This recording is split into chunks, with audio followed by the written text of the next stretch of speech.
My name is Seamus Maguire. I'm on the Innovation in Sound course, and this is my second year part-time, so I'll be graduating in a month.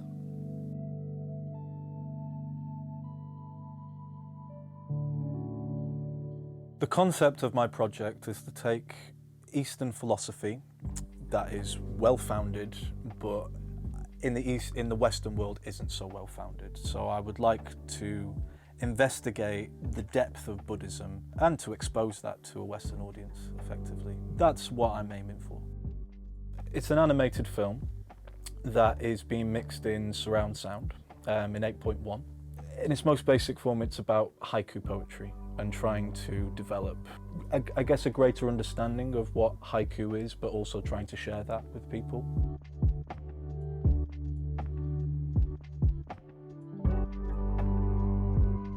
It's a story that starts as far away as possible and eventually leads to me as the artist, I guess you could say. So it starts with the stars, it enters the trees, the forest, it's like bird song, things like that. And then it gets to water, so a river flowing, a lake where pebbles are being skimmed across it, and then a campfire, and then me playing guitar. Essentially, that's the sort of the structure. I'm focusing on haiku because, based on my research, I know that haiku, they had an understanding of how to frame the words in order to emphasize something quite important about being in general, so being in a philosophical sense. The fun bit for me was trying to make it into something palpable, something, you know, that people can sort of at least begin to understand. So when the realisation module started, that's kind of where my mind went. He's taken the module title literally. So it's realisation is the name of the module, which to many people would mean taking a concept and realising it, whereas he's taken it to represent realisation of existence. And so he's looking at realisation in the more spiritual sense and trying to create a body of work that immerses you to the point where you lose your sense of self. I really enjoyed the use of the relationship between the water sounds and watercolours with the animation, how each piece was inspired by an aspect of nature, and I thought that really showed in the compositions.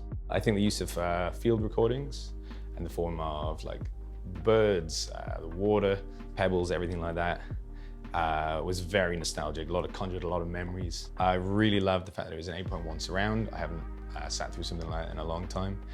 For a project of that length and detail especially. The spatial audio of the 8.1 setup was really great. As soon as you walked in, you were in a new world. Yeah, I thought it was really effective. I thought it was a cool, subtle use of the spatializations, and the visuals really sort of added to it.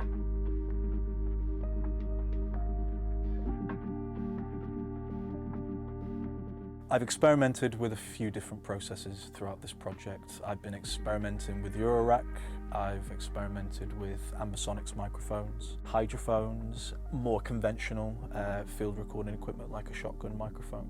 I've also been playing with Foley sound and also, I guess, more traditional standard kind of recording techniques, you know, recording acoustic guitar, recording vocals, and then galvanizing all those different techniques into one project. The imagination's definitely an important part of it, you know. Thinking about how it sounds in reality, how you would perceive the sound, but also how could you enhance the sound with your imagination.